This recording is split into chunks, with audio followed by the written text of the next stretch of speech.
I'm Hardcam Wrestling podcast right here on Podbean and YouTube. And I am joined here today by Mr. Ryan Palmer. How you doing, mate? I am good. Thank you very much, James. I'm fantastic. It's good. And we are here to review Survivor Series, which happened last night. Which has been quite mixed online. Yeah, there's a lot of hate that I've seen for it. It's a ridiculous amount of hate. It wasn't, overall, it wasn't a terrible show.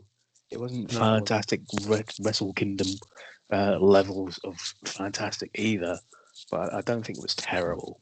No, it wasn't terrible. There's been better pay-per-views this year, though. There's been better ones. I think there's a lot of expectations that were expected from a lot of people. People were expecting this, that, and the other. And when those things didn't happen, they were completely down on it. But that's that's on them, really, because it wasn't really hinted at as such, a lot of these things.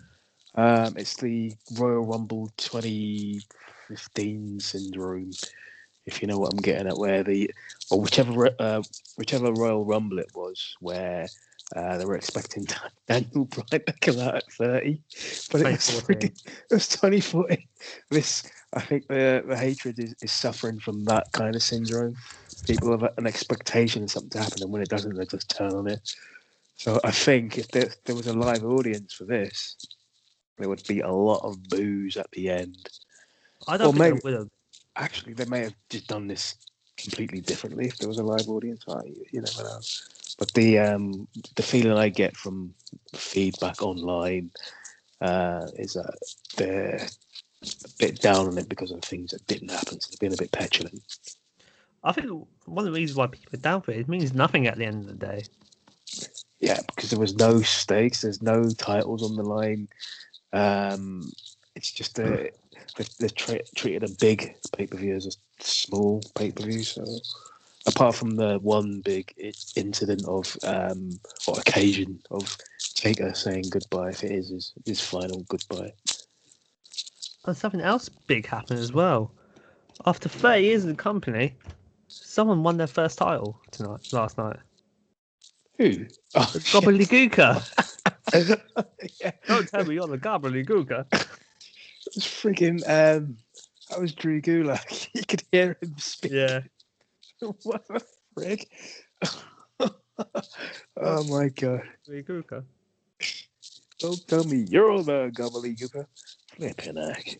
Let's start with the pre-show anyway. You can, because I didn't watch it. You didn't watch it? No, I know about it. I know. I saw the highlights on the main show, but I didn't watch that shit. Fuck that.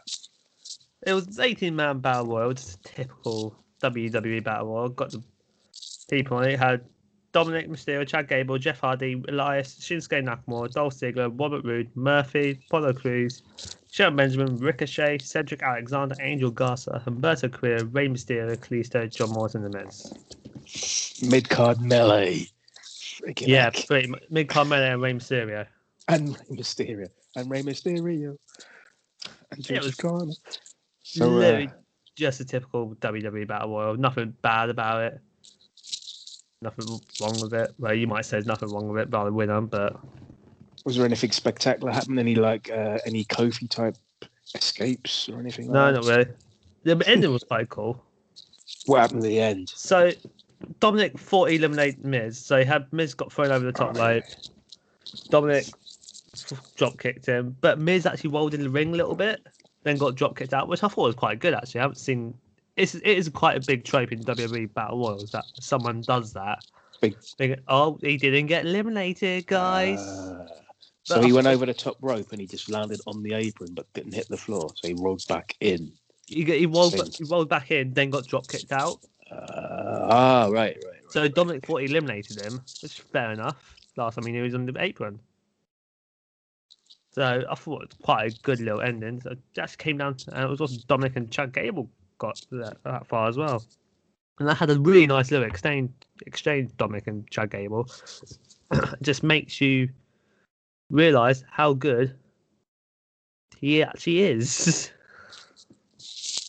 Well, hopefully this may be some sort of launch pad or relaunch pad for Chad Gable, or it could just be it's just a body, just a warm body in there. Well, he's sort of going the storyline for Otis now, isn't he? Oh yeah, that's what. Training Otis. So, Miz won, did he? Yeah, Miz won. Oh, I bet you would take Miz winning that than the title. Right. I take that instead of him cashing in and winning. I take that any day.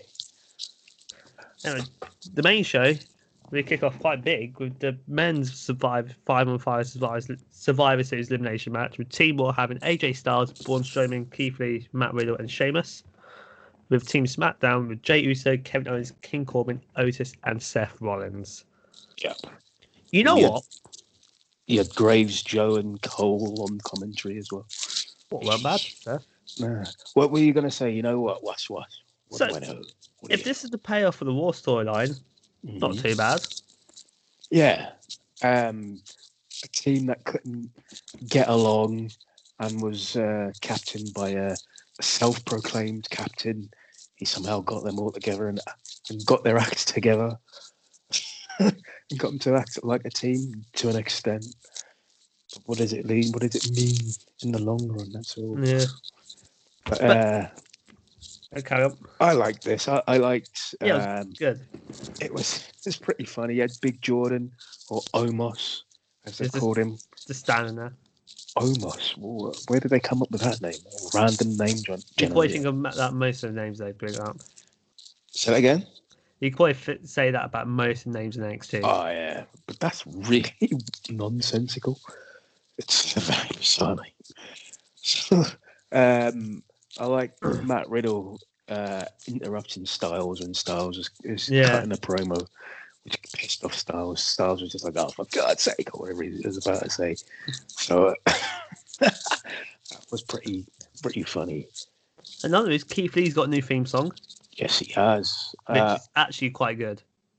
Not heard it outside of the context of this pay-per-view, so I'll have a hunt for that on. What I heard on the pay-per-view sounded pretty good. It's better than his last one. Yeah, but still not as good as the original one. Nah, Bask in the Glory. That was good. That was good. And you had Paul Heyman backstage watching the TV at a crazy angle, at the dodgy angle. Yeah, keeping his eye on Jey Uso, making sure Jey Uso does the family proud and doesn't fuck up or anything, which was alluded to on commentary as well. So there's that storyline, that little storyline woven in there as to what will happen later on during the pay-per-view. I mean, the big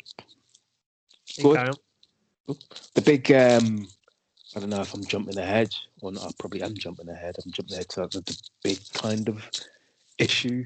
The big angle in the 5-on-5 is where Seth came in. I was about to say that. Yeah. Oh, you go ahead. You say it. But you know what? Mm-hmm. Didn't mind it. He didn't mind it. No. He sacrificed himself. When he first came out, you could tell he didn't want to be there. No. He has no desire of representing Team SmackDown. Nope. No desire at all. And he's had a hard couple of weeks as well. He lost to Murphy and lost to Rey Mysterio. If this is the way of him being voted out, I think it is. Don't mind. It's better than being put through a table or slammed into a backboard and wheeled out or something like that on a stretcher. So it's an ending. He's going off on his paternity leave. Everyone knows that. Yeah. He's due in January, I think. Yeah. So she's not coming back for a while either. No. I mean, it kind of begs the question: how are they going to book his return? Is he going to come back as a babyface, or is he going to come back as the Messiah again? I think he's back as Messiah. I do like his gimmick. The Messiah gimmick. Yeah, I do really like the gimmick. If he had more people, when he had AOP and Austin Theory was in there as Austin well. Theory. He needed more of a group Yeah. to be taken more credibly, but his group just fell apart. Yeah, nothing of their fault either. No. Aiken was I got injured. Austin Theory got caught out in the speaking out movement. Yeah. Just stuff that weren't with their control really. No. So, but I thought I'll actually be quite disappointed the night after Mania he comes back out to burn it down. I think that'd be a good shout, that, especially if he comes out to that music, because it's been the babyface return that he should have had when he came back from injury. They booked him as a heel still. So, Yeah, that would be a good babyface return. I really would like it if he came back as a Messiah. I do really like the Messiah gimmick. Okay. One thing this list though, if Sheamus just went to Team Smack and go, well, what do you want me to do? Sort of shrug his shoulders. What do you want? What? Don't ask me. Absolutely delivered that friggin' bro kick stiff as well. Yeah. He completely, Seth took it. It's like, he nearly kicked his head off. So he's he's taken that one move, 1, 2, 3, Seth's out. Everyone is just like, what the hell are you doing? What's going on? Kevin Owens goes, yeah, you still suck. Yes, I noticed that. Sowing the seeds. Maybe there's going to be a Kevin Owens, Seth Rollins feud again. Maybe not again. Seth comes back and singles out Owens, saying, you were the one that was slagging me off when I got eliminated, so I'm going to feud with you. But Owens was value for money in this match. It was pretty funny. After that, Team SmackDown have a little huddle. And the Strowman Express came into town. Absolutely yeeted them. Blam! Completely taken them out. Got a pop out of me, to be fair. Yes, it was very good. Just been... After this is where Team SmackDown sort of imploded. It went to shit. So did it. Strowman went back in the ring, riled up his crew.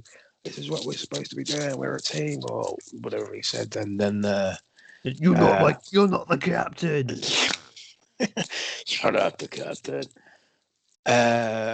So we had some decent exchanges between big men like Lee and Otis.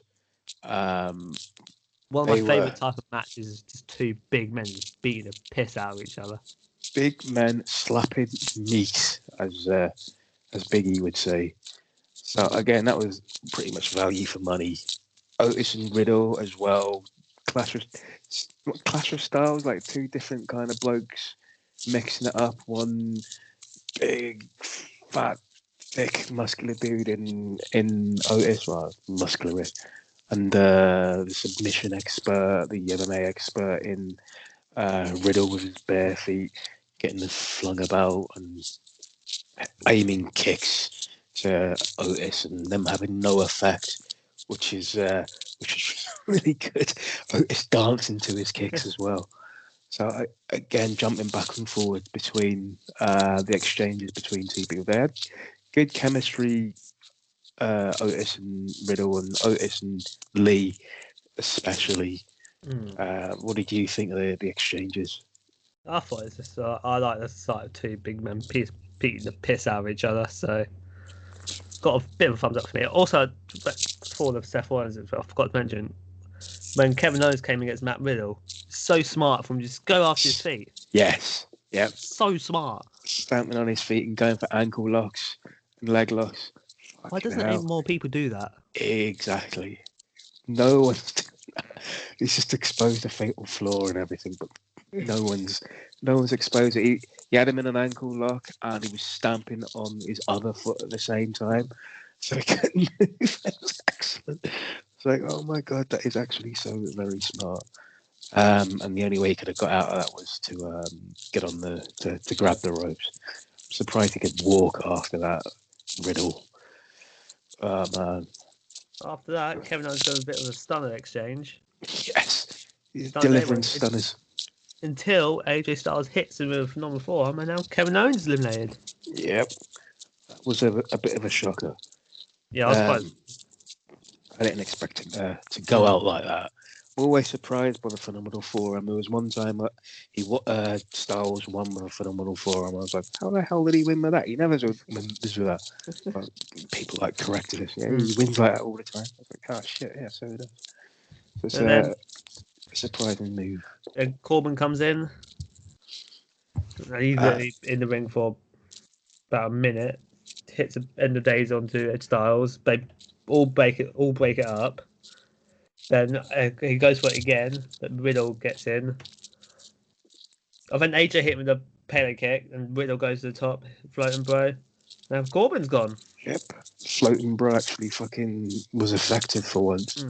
You never really see him get a pinfall off of it, which is unusual. It was a decent bit floating bro. Kind of just got him, I thought. But yeah, get lost, Corbin. Your ass is out here. And now he comes Otis gets Strowman. I enjoyed these two. Yeah, this is another a good big man kind of exchange as well. Otis slams Strowman, hits a caterpillar at one point, I think. Yes, he did. But then gets eaten to one power slam.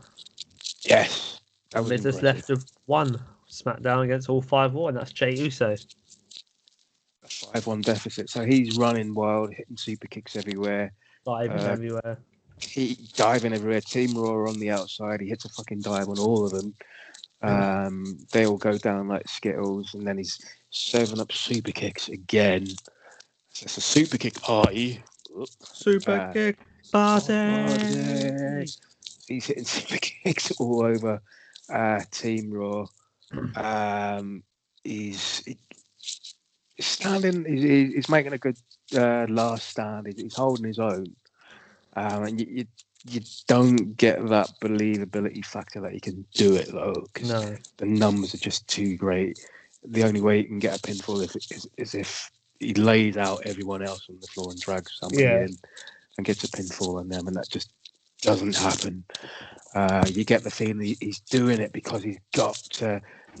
He's not only for survival of Team SmackDown, it's for his own survival in the family. He's got to impress Roman. If he doesn't, then Roman's going to fuck him up and kick him out of the family or some shit. Yeah, so there's a lot of desperation. Yeah, as Jay Von Wild almost gets involved. Oh, yes. Then these two, Keith Lee hitting the Spirit Bomb. 1, 2, 3. War shuts out. Yeah, it was impressive because he's on the top rope. He goes for a dive. Yeah. He lands on Keith Lee's shoulders. It looks like Keith Lee's going to hit him in a Samoan drop, but he spins him around into the powerbomb position and then hits a Spirit Bomb.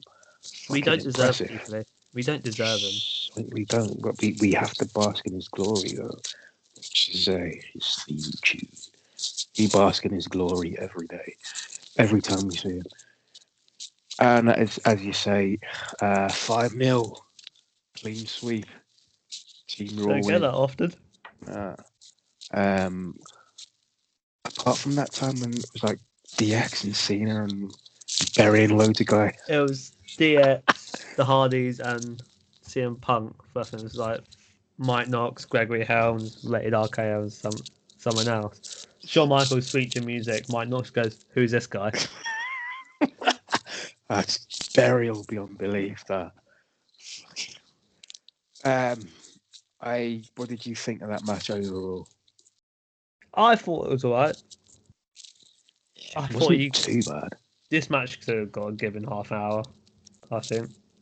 With the amount of talent that's in there. Yeah. One team had Styles, Keith Lee, and Matt Riddle in it. The other team had Baron Corbin. Corbin's a good heat magnet. He's a maggot, all right. Yes, he's definitely a maggot. You're maggot. I'll talk about in the theme song during this day. I love when King Corbin comes out at the worst times. This year's Royal Rumble, everyone's buzzing about Edge's return. Next entrance was Baron Corbin. I thought that was one of the most unintentional, funny things I've ever seen. At the bar, a walkabout was in. Everyone's going, "Oh!" I was there like, "Oh, this is brilliant." Who else would send that after Edge though? to get a reaction. I know. There's no one else really. No one else apart from Baron Corbin. Suck the life out of the room. Suck the heat out. Generate the heat. Watching live reactions of someone who's actually there, and they're all buzzing from Edge, and she was crying and everything. And Baron Corbin comes out, and he just goes, "No." Like, a very adamant no. No. I thought it's just one of the most unintentionally funniest things.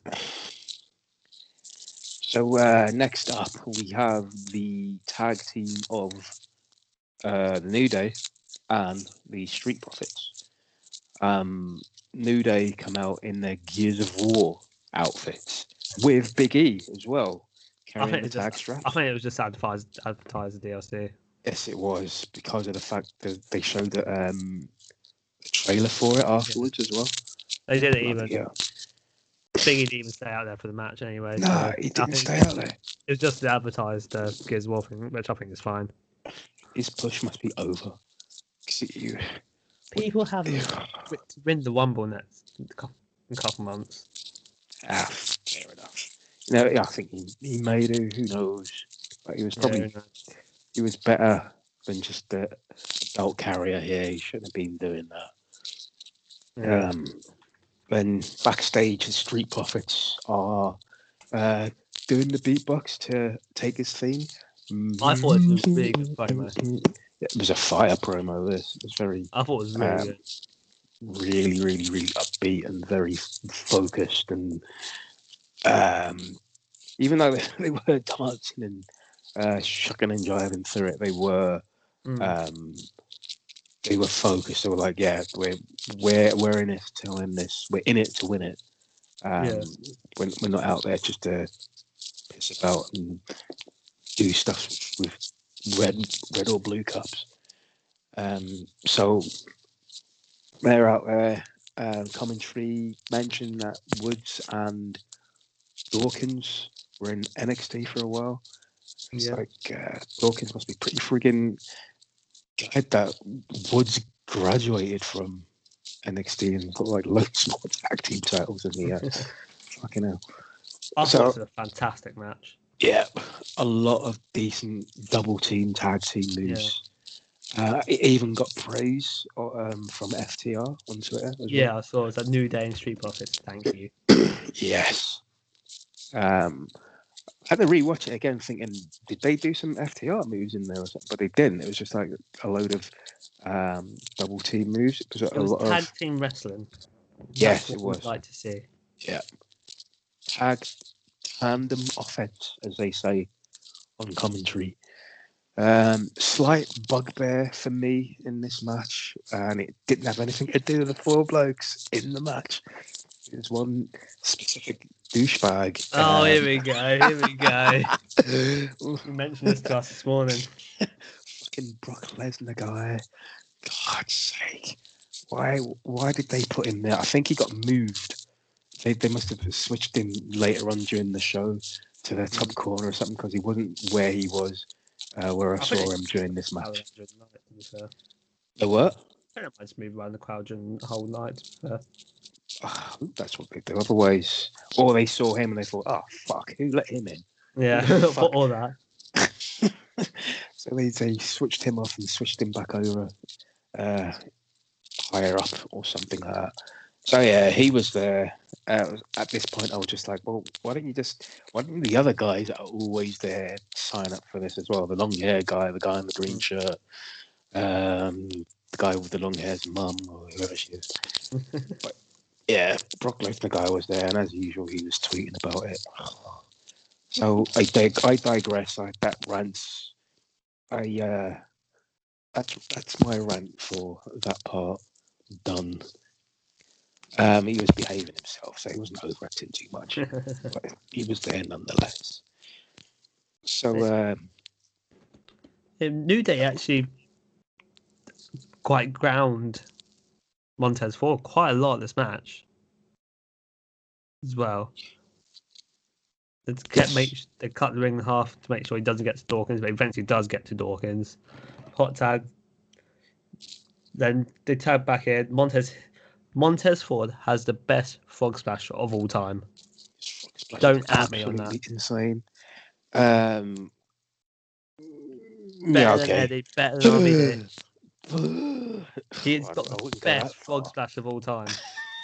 Heresy, you can't say that. It's a At me. very. He has a lot. He gets air. Gets a lot of air, and he's very flexible within himself. So he's able to arch his back. Yeah, he does the perfect frog motion. Yes. Okay. Yeah. All right. I'll go with that. Yeah. He just flips right over. He nearly breaks his own ribs whilst he's doing it. Actually, he was selling his ribs. They were working on his ribs during the match, and when he hit the frog splash, he was selling his ribs. And that meant New Day target him again. Yes. Until they get tagged. And this bit was really good. The finish was absolutely amazing. The top rope blockbuster. Yeah. Well, the build up to that was pretty damn good as well. It was very, very well done. I really like the finish. I like the build up to the finish as well. Do you want to run through the finish?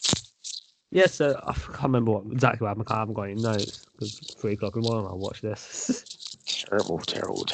Yeah, no, I won't today. I mean, Kofi and Woods, they hit a midnight hour. Yeah. Okay. They kick out. I think Montez Ford hit Trouble in Paradise as well at one point. Montez Ford hit Trouble in Paradise after ducking Trouble in Paradise from Kofi himself. Then Woods kind of gets back. He gets Tez on the top row, going for a superplex. Dawkins is on the outside. Tez pushes Woods off. Dawkins blind tags. As he wasn't Tez, looking as well. As he fell over and turned around and quickly made tag. That was really clever. That was really clever. Gets Woods on his shoulders. Tez hits the blockbuster. Full rotation. Safe as houses. Dawkins gets a cover. 1, 2, 3. And the Street Profits win. Kofi tries to save at the end, but doesn't. And they show some respect to each other as well, shaking hands, giving hugs. So, I haven't done my star ratings. Oh God, forgot about that. Oh shit! Hey, pre-show Battle War gave it 2. First match 5 and 5. I got 3 stars. And Street Profits and New Day, I gave it 3 3/4. I'd go along with those. 3 for the 5 and 5. 3.5 for the tag match. Cool. This is where we get the backstage segment with Jay and Roman, isn't it? After this match, I think. There's the women are backstage from what I remember. It's going to Lana. God, don't tag Owen. He sucks. It's just terrible, man. I've got a lot to say about that women's match. Yeah. So we have. I don't think Roman's after this. I remember the women, the backstage, the SmackDown women and the Raw women, going over their plans. Bailey and her crew are like slapping hands and doing the old "I'm the captain" bit. Team Raw are ostracizing. That's the word. Ostracizing Lara. Lana's on the peripherals, and everyone else is speaking amongst themselves, and they're just like, "Yeah, don't tag her in. She's rubbish. She's shit." And poor old Lana looks like she's about to break into tears. Yeah. And it's the IC champ match. IC versus the US champ. So we've got Intercontinental Champion Sami Zayn making his entrance first, and slagging off commentary, saying he's the best in the world. He's the champion of all the continents, and speaking in French commentary. He's not wrong. He's not wrong, no. And the Hurt Business music hits. So we have Bobby Lashley, the US champ, coming out with the rest of the smartly dressed through of the Hurt Business. I love the Hurt Business. I think they're really good. They're all right. I like them too. They're pretty funny. And throughout the match, Sami Zayn's pretty fucking clever because he's trying to get him. He's trying to get himself hit by by Cedric, Shelton Benjamin and Cedric. So, no, it was by Cedric, and Shelton goes, no. You get Bobby will get DQ. He's just slagging him off. He's slagging off Shelton Benjamin all match as well. I don't know what he's saying. You can just barely hear him just talking to him, but Shelton Benjamin's not even reacting. So he's got to go back in the ring. I think he's just basically trying to wind them up so they will jump in, so they'll get Bobby disqualified. But Bobby just ragdolling him, throwing him about like yesterday's newspaper. He's just flinging him from pillar to post, and then he eventually gets him. He gets him in the vertical suplex. This is a great callback, I thought. I've got vertigo. Their feud a couple of years ago. Yeah. Sami Zayn obviously doesn't. Gets rolled up, but Lash kicks out of one anyway, so what was the point? Mm-hmm.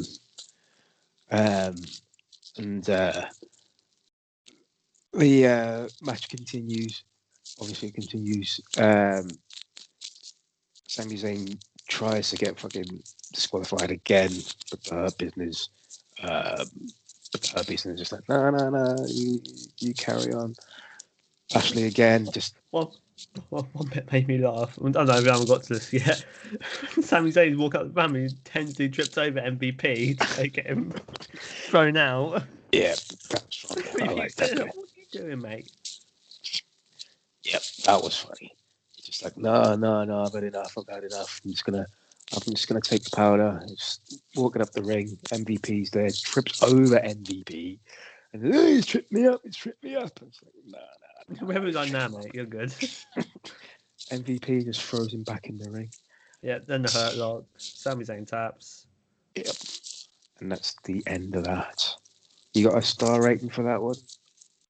I enjoyed this match, but as a match, it's about a star and a half.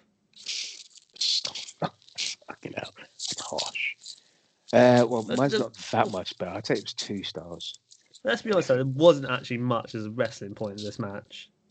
It was Sammy being a chicken shit heel, doing his best to try and get disqualified, trying to take a powder at all instances, and then just being dozy and walking into a fucking Hurt Lock. That's about, and getting flung about for most of the match as well by Lashley. Lashley's just ragdolling him all over. So as a match, it told a decent enough story. Chicken shit heel against a massive heel and his friends, his buddies, and the chicken shit heel eventually losing, and his plans not going, his schemes not going according to plan. So that's the story I got from it. In terms of, as you say, in terms of a match itself, in terms of if there was any holds and stuff, wasn't very scientific. There wasn't much in the way of holds and stuff. No, it wasn't. It was just, that's why I get the star and a half. As a match, it wasn't. But as a whole thing, I was entertained. It was entertained. Are you not entertained? And then now we get the Roman segment. Oh yes. So Roman and Jimmy and Jay are outside Roman's locker room before Heyman comes out. Then you see Roman in the background looking pissed. It's like, oh god, here we go. You know what? It's not even a locker room. It's a corridor. It's a fucking corridor. They couldn't put up any piping and drape to make it look like a fucking room. Anyway, yeah. So carry on. Yep. So Roman says to Jay, "You disappointed me tonight." And Jimmy tries to go like, "But dude, there's 5-on-1." He goes, "No, you're not involved in this. Go away." Then Roman starts saying, "If you can't force respect with the other guys, it means they don't respect us. They don't respect the family. So, and I can't have that. So So I want you to get out. I want you to get out of the building. Go join your brother and get out of the building. He sends him packing. You're out of the family. It's like, whoa. And that also made me think he's getting involved later tonight. Chekhov's gun, as they say. I thought it's done its job. Yep. But let's be honest, Survivor Series match that actually had stakes. That had storyline afterwards. Perhaps it was just for a little backstage segment on the pay-per-view. But a Survivor Series match in this era had storyline afterwards. Yes, it did. Madness. The fate of Jay and his family status. That was the stakes. So we had the women's match next. Again, really good match. This was a really good technical match. Yep, very technical. They keep trading Sasha and Asuka. They keep trading holds. There's a lot of holds, kicking. A lot of holds and kicking. And made my chest a bit sore watching this. But I thought these two women killed it tonight. Sasha and Asuka have such good chemistry with each other. They have excellent chemistry. It's one of those. It was typical, but it wasn't typical. It was one of those, in terms of typical, what I mean is typical WWE match where the majority of the match is there's a lot of action, there's a lot of back and forth. It may be slow as well, not a lot happening, but it builds to a crescendo at the end. So it's the last 2-3 minutes that are the really good bits, which is kind of what happened here. They were trading loads of reversals and loads of pinfall attempts. And at that point, that's what got me really, really invested in watching it. Lots of attempted submissions, the bank statement, the crossface that she got her in, the backstabber, Asuka lock. And then it was a case of roll up 1-2, roll up 1-2, reversal, roll up 1-2, reversal, roll up 1-2, until the end where it was like roll up, 1-2, 1-2, 1-2, 3. Sasha wins. I thought it was a really good ending. Doesn't hurt Asuka a lot. Sort of caught off guard. I thought it was really good stuff. It was very, very technical. Very surprising as well. I was really, I don't know why, I didn't expect this from. I somehow didn't expect it from either of them, even though I've seen exceptional matches from both women before. I just wasn't expecting this kind of match. I don't know why. I was pleasantly surprised by it and impressed by it as well. Yeah. I'd say it was my favourite match of the whole evening as well. I don't think there was many blown spots that I would remember. Nothing really too clunky or botchy. It was just a very, very technical match. Say lots of holds traded, lots of kicks. Best woman won, I guess. I would say it was a. It was only going to be by fine margin that one of these women beat each other. Yeah, a very fine margin. So if it was backslides, I thought the backslide would have been it where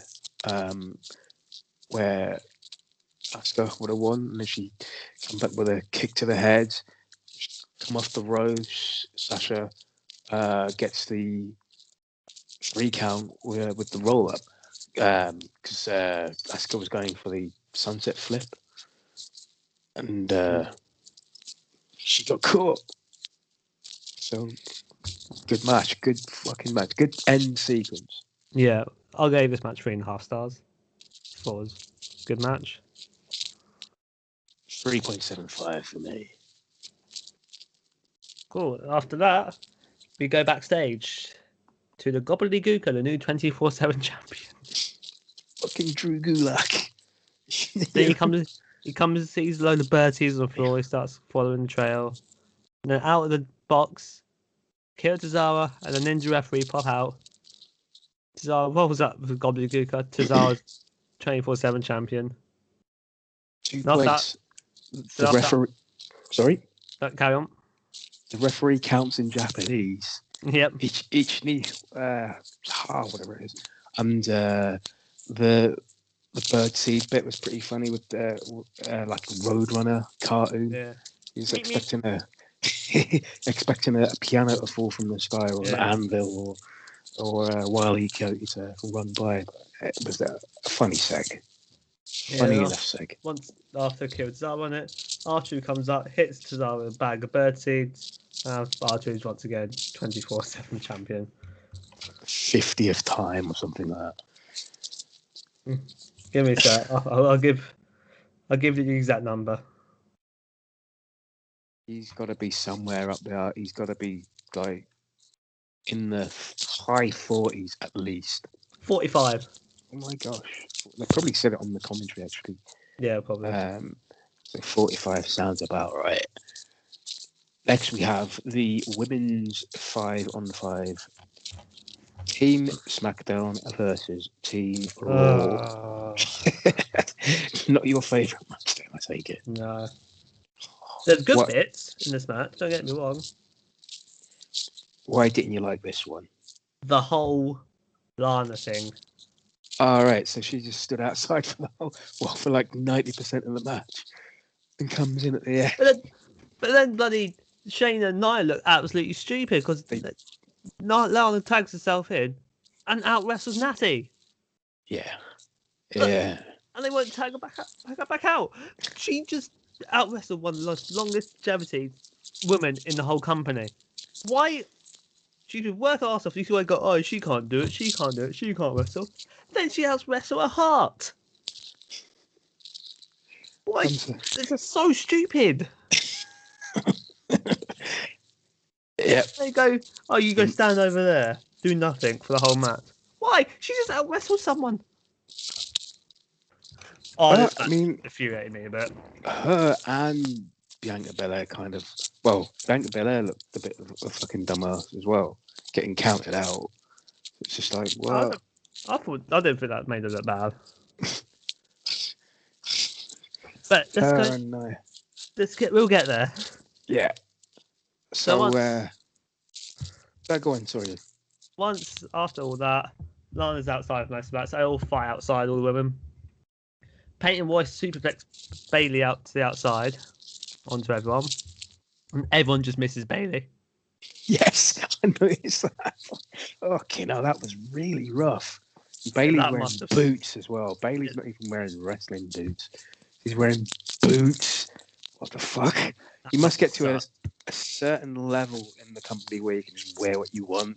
Yeah. And it doesn't even have to be proper wrestling gear. You're either that good that you can just wear what you want, or you're that respected, or you've got that much sway with management that you can just wear what you want. And she was just wearing fucking boots.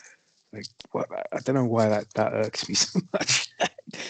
Just, but when she came off that top rope and just landed on everyone, but kind of didn't land on everyone, it was like, ooh, rough. I think they just wanted to avoid those boots. That's what it was. So Peyton brings Bay back in the ring and hits.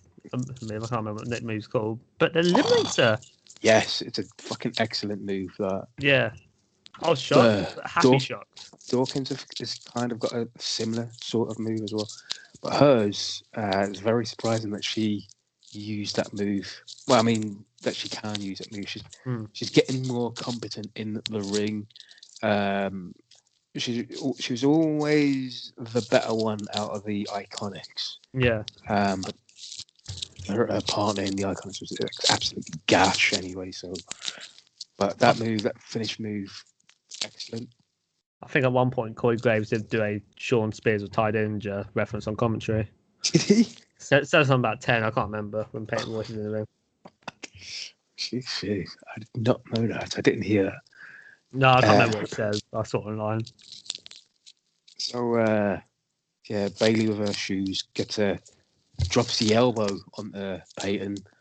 That gets broken up by Lacey Evans. Then Natty comes in, and then it's the move where you take a move, you roll out the ring spot. Yeah. Eventually, it ends up with just Nia in the ring with Ruby Riott. Ruby Riott just clears the ring. Inflate tries to fling out Liv Morgan, but no. So it ends.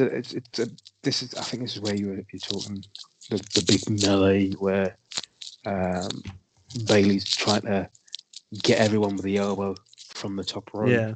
and it doesn't work. It looked like that sucked. It did suck. It absolutely sucked. Yeah, I was happily surprised Peyton Royce got Bailey at the first out. I have been saying that Vince does think highly of Peyton Royce. So, yeah, after that, Peyton Royce and Natty have a little exchange, which ends up Natty submitting Peyton to the sharpshooter. Yeah, it was a bit fucking. She tried to get her in some sort of. I don't know what move she was going for. It was like possibly a surfboard move. Yeah, it didn't work. And then it totally didn't work. Oh fuck! He totally fucked that up. And she at the beginning she got it all right. She got but she was kind of struggling with the legs. Yeah, getting it behind her knees. She got the arms. She rolled over and it fucked up. And just like, oh Christ! Yeah, then she got the sharpshooter, Peyton tapped. Stamps on her stomach and then gets her in the sharpshooter. Yeah, Peyton taps. Lacey comes in. Women's right. As Natty gets Shayna in the sharpshooter, not knowing she's not legal. Then Lacey hits the women's right. There goes Natty. But you know what? This is one of my favourite eliminations I've ever seen. What? By Ruby Riott, for Ruby Riott.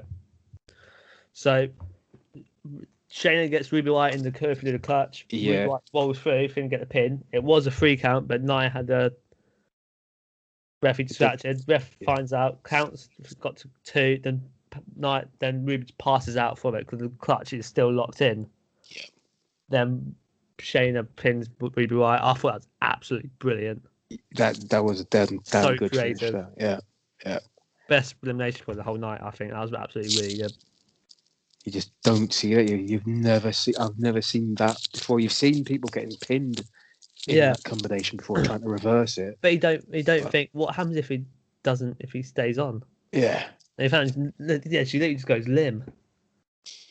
At least I think I might have seen it in a match before, possibly.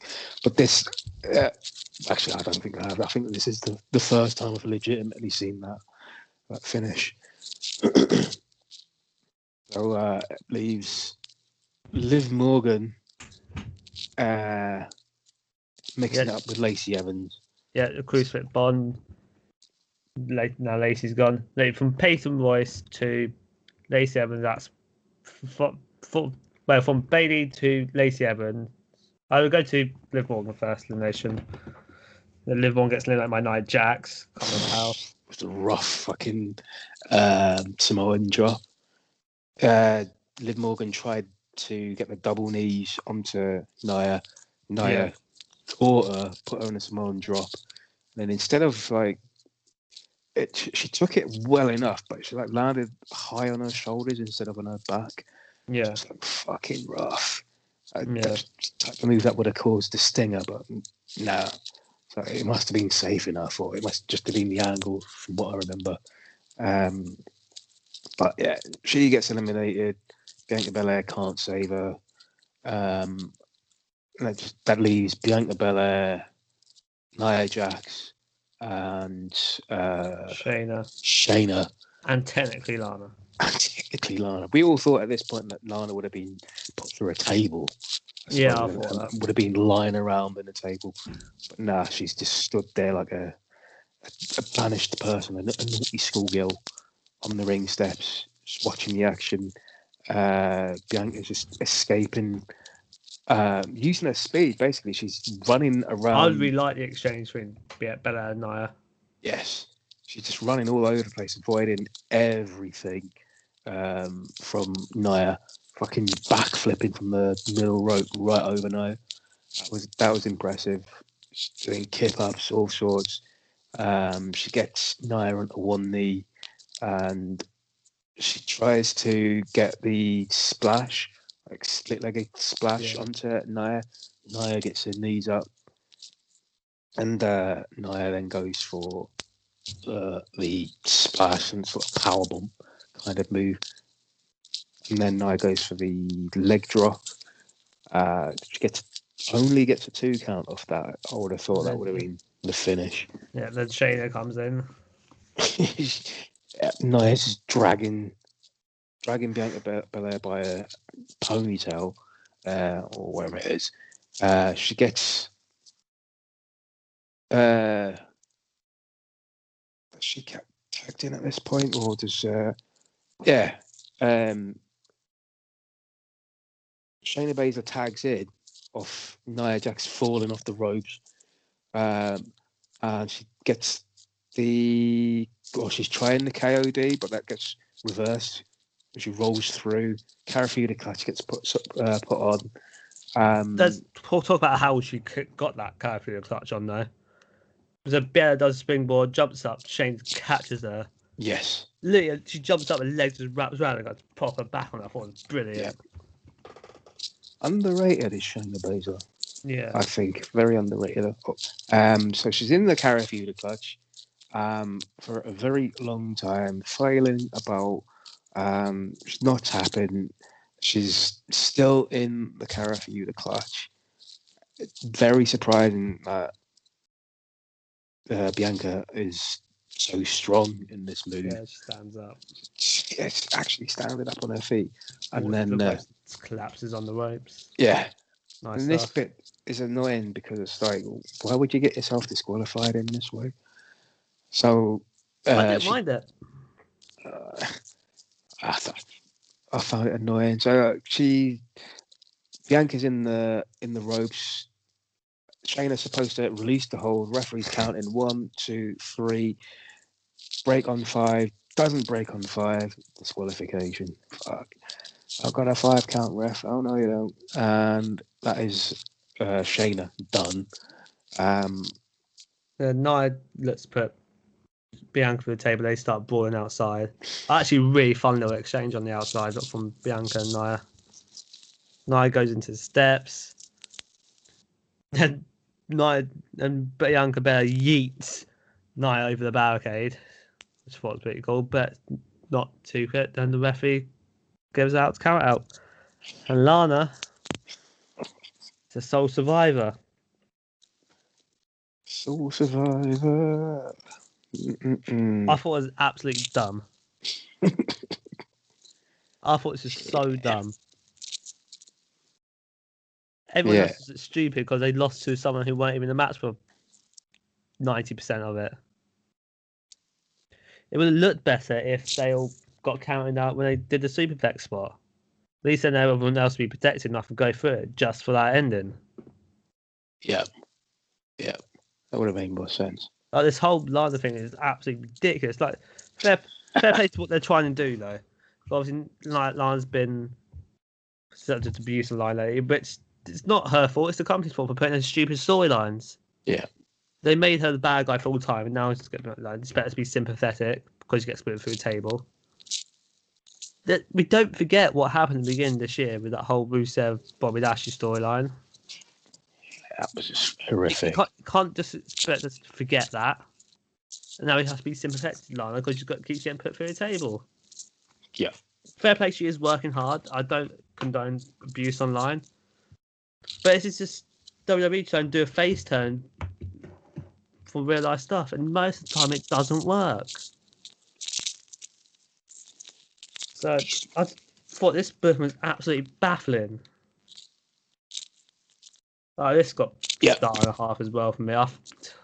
There was good bits on it, but this whole Lana thing was just infuriating. Like she out wrestled Natalia, she out wrestled the Heart, but the other was like, "Nah, you're good. Go over there."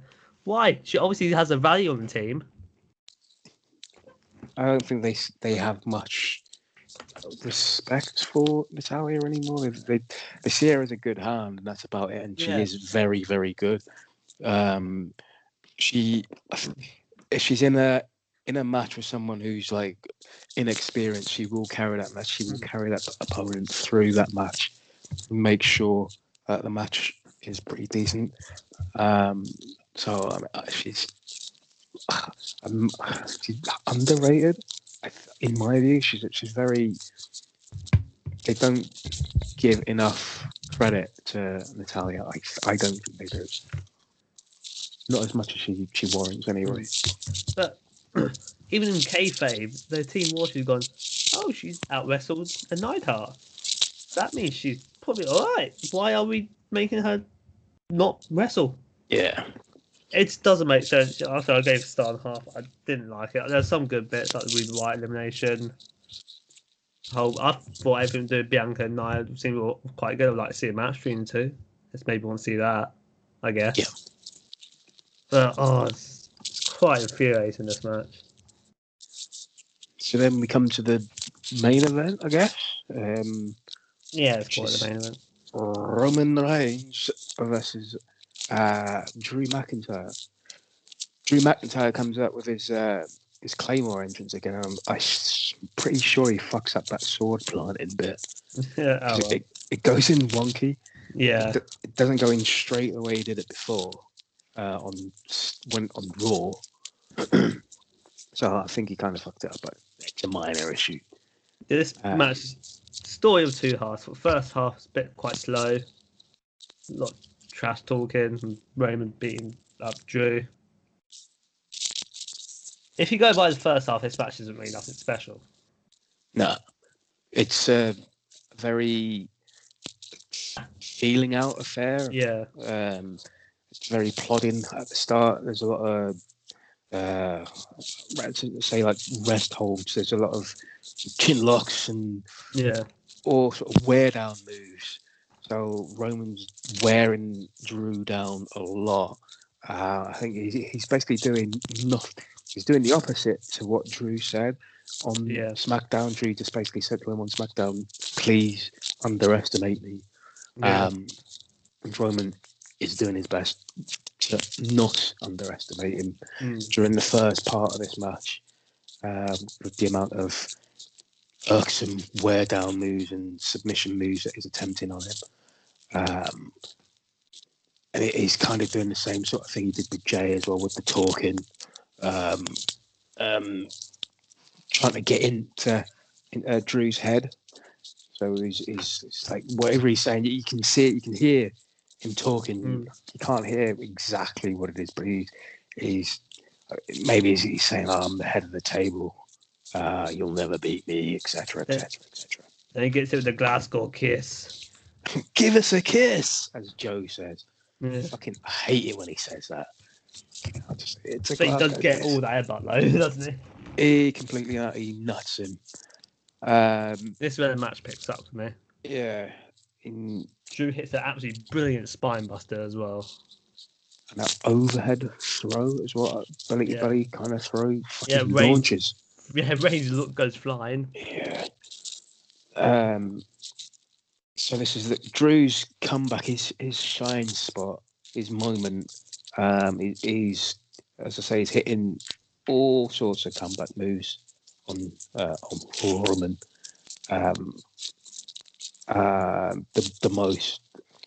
The best would be the best move of that particular segment, of that moment, was the overhead throw. Yeah, it was really good. And after that, they start fighting to the outside. Reigns does a Nia Jax.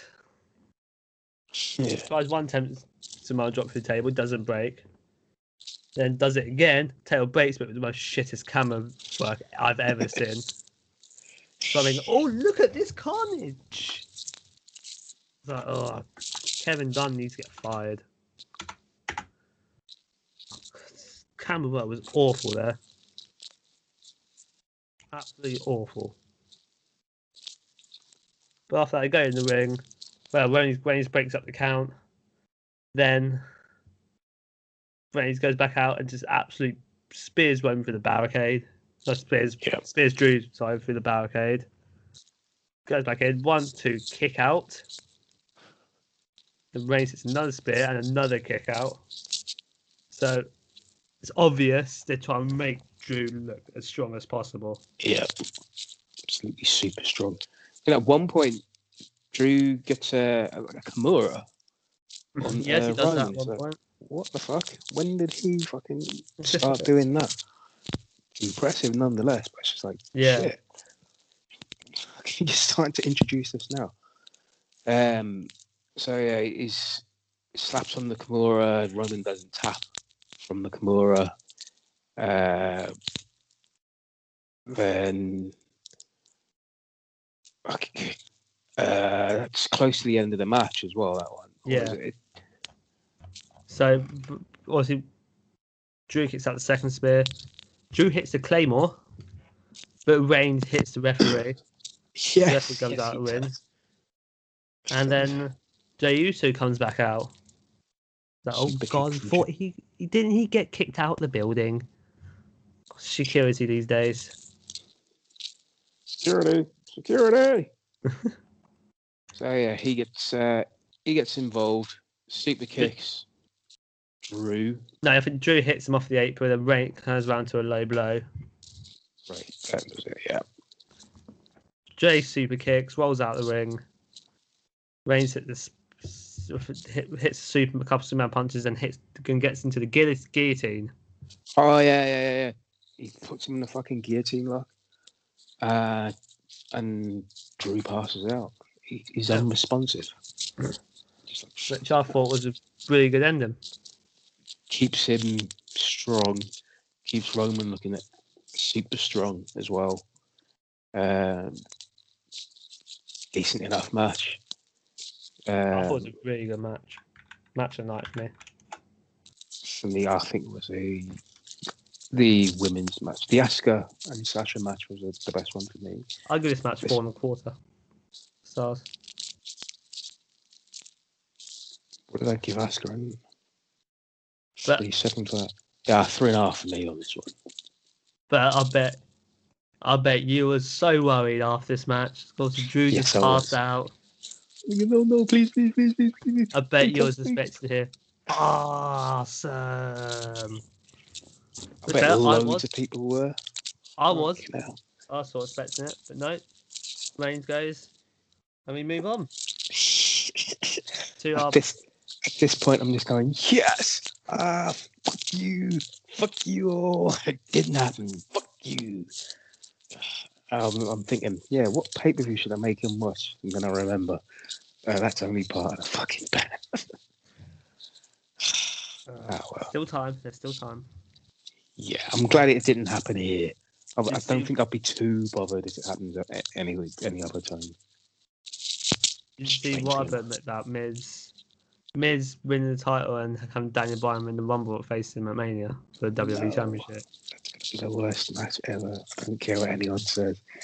Everyone's just basing that match on one fucking exchange that they had on a TV show. That's all it is. And people just like, oh, it's going to be fantastic. No. He finally gets his revenge. Miz. He's terrible. Open your eyes and fucking realise the guy's absolute dog shit. That's all I take. I don't think he's dog shit. He's terrible. Absolutely woeful. Anyway, let's move on from the Miz to the main thing of this show. Taker's anniversary goodbye segment. Which actually turned out to be a goodbye, which I thought was nice. Yeah. Shane O'Mac comes out first. Yeah, we came out and we get a whole bunch of legends come out. We have Shane McMahon, The Big Show, JBL, Jeff Hardy, Mick Foley, The Godfather, The Godwins, which surprised me a bit. Yep. Savio Vega, Rikishi, Kevin Nash, Booker T, Shawn Michaels, Ric Flair, Triple H, and Kane. With Kane going on social distancing because he's a mayor. Yes, and he's in fancy dress. Yeah. It's like turning up to a fancy dress party. No, it's like turning up to a party being told that it was fancy dress, but that was a joke and it actually isn't fancy dress. But do you see Jeff Hardy's face paint? Yeah, it's That's in the what was shape really of cool. in the shape of Taker's symbol, the TX. I think it's supposed to be for Texas. I don't know, but yeah, his face paint was expertly done. The Then we get, Godwins, I think one of them's Midian, who is in the ministry, so that's why yeah. he's there. And, a lot of the people were from his Bone Street crew clique. See, also it's got his rivals as well, which I thought was nice because it doesn't just show just the legacy of him, the legacy of stars that he's helped made, and the memories that he's put, like the matches with that ladder match against Jeff Hardy, Yep. helping Ric Flair get his confidence back. The trilogy with Shawn Michaels and Triple H. Obviously, we don't have to really explain Mick Foley. Yeah. Obviously, been really good friends with Shane McMahon. Rival was a Big Show and JBL. I thought it was really nice. Then we go to a really good video package recapping his career. I thought it was good. Then the legends disappear. Thanos came along and clicked his fingers, and they all just. They could at least stand on the other side of the barricade or on the stage at least. But we come back to Vince. Vince gives a little speech. Obviously, seems quite emotional as well. Yep. Taker, it's been a very rough for Calvin's talks these days. He spent a lifetime of shouting, and now his voice is really, really, really rough and scratchy. And then he introduces the Undertaker. Before that, he does mention things come and go in wrestling, but the legacy of the Undertaker will live forever, which he's not wrong. Arguably Vince's best creation. Yes.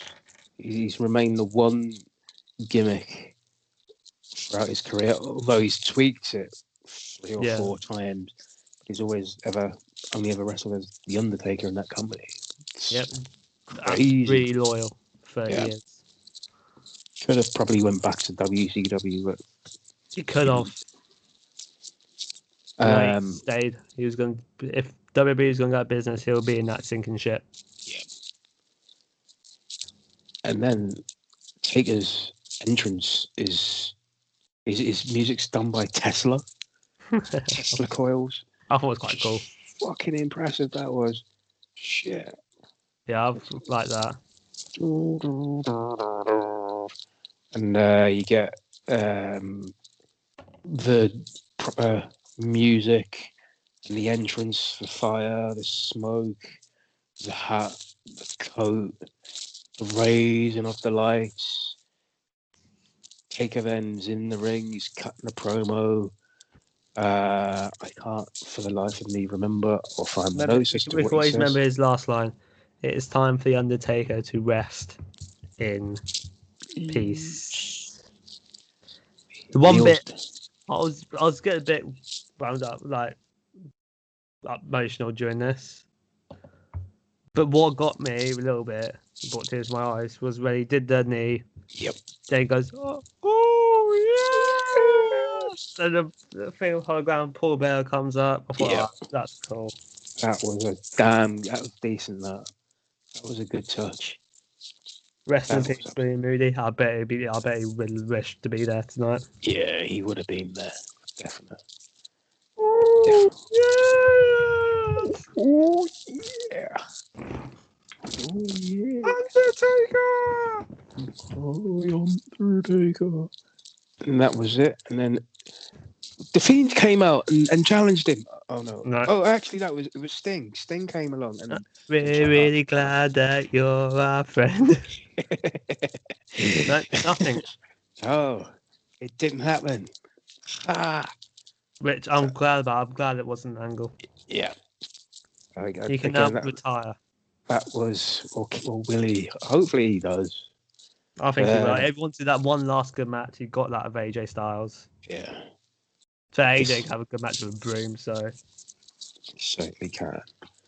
But good memories apart from his last one where he wore a thin blue line top. So That kind of lost points with me.